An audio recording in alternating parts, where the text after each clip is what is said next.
someone doesn't have the internal reproductive organs but has a vagina, do you think they're a woman? Of course. And I can even dive into that too. So the monolithic argument for gender is my favorite one.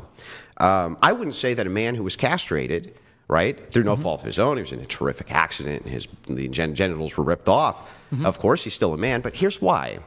Because people only develop around 2 pathways. That's it. There's no third sex. There's never going to be a third sex. Nobody alive has ever been able to impregnate themselves, not even chimeras. Because of that, there's only 2 reproductive pathways available, period. You're still a woman. Even if you don't have a uterus, your reproductive pathway was still developed to that of a woman, to that of a female. But it didn't develop. It did develop. Well, a lot of these people who have this condition, complete androgen insensitivity syndrome, are those who have XY chromosomes and develop along a male pathway. No, they develop that. Even if you have XXY, right? Or you have, there are actually men who just have XX, but their reproductive pathway can only be one of 2.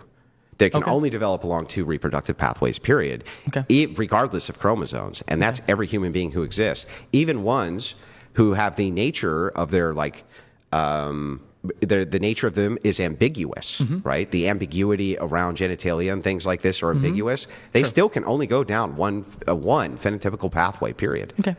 And genotypical. So if sex is doing all of the heavy lifting, I think that it is fine for us to point at man and woman and say a man, right, is someone who developed along the reproductive pathway for the production of small gametes, and woman for ova.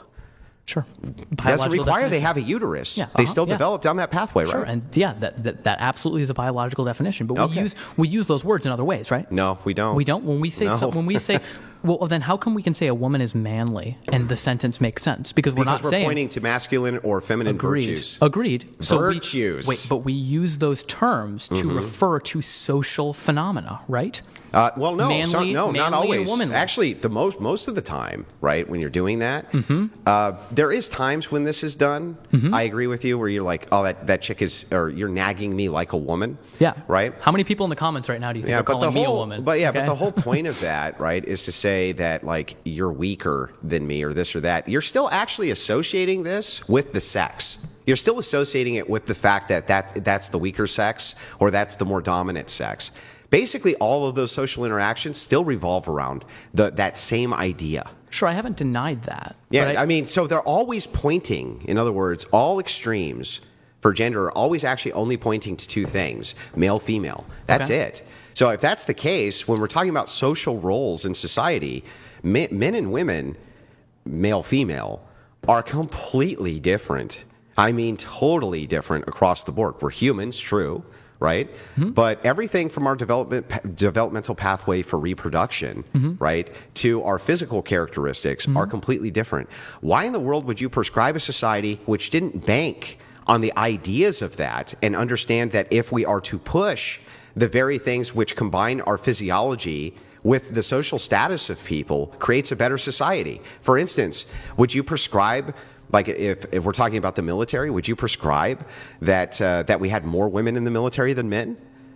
More women than men in the military? Largely probably not, because they don't meet the same standards. And of course not. I'm not denying that. Yeah, of course not. So then a failing of courage of men, considering that they have to take on that role, that dominant, but they have to, right? No. They always have to. No man is obligated to join the military. Therefore, it's not. Yeah, they are. They can be drafted. Okay, I don't agree with the draft. It doesn't matter if you agree with it or not. They can descriptively be drafted, and women can't. And that's unjust. That's unjust. Yes. Okay, so there shouldn't be a draft. So what about police officers, police force? You can be deputized. Yeah, I think that's no. You shouldn't. That's unjust too. You can be compelled into a posse. That's unjust. Define. Sorry. Compelled into a posse, just like you can be compelled into jury duty, right? Sure, jury duty. I think it's a little bit different because you're not putting yourself in as much harm's way. I don't think that anyone should be conscripted into being a police officer or being that. Because of course there's always dangers. There's always dangers associated with all of this, including jury duty, right? And there's going to be a threshold, right? Okay. Which is what? We don't know exact. Of course, I don't have to point. Wait, I don't have to point to an exact point to say that there is a difference between sitting on a jury duty and having a gun on you and potentially people shooting at you. You do if you say that the consistency of the ideology is that you don't believe in this thing because it can put you in harm's way.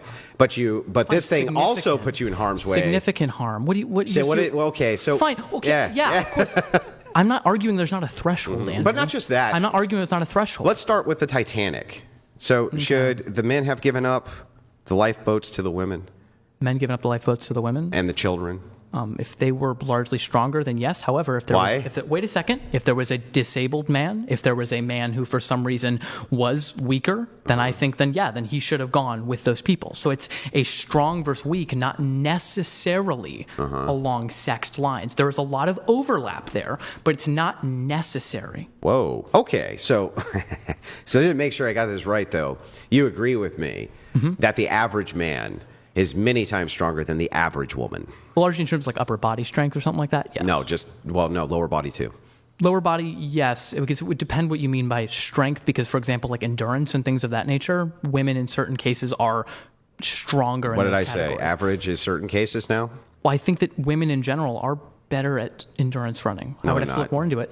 I think in certain... No. Okay. On average, they're not. They're not better at anything physical than men. Nothing. Literally nothing. When you say children? What's really funny about this too is like when you say, well, what about lower body? It is true that proportionally women have stronger lower bodies than men, right?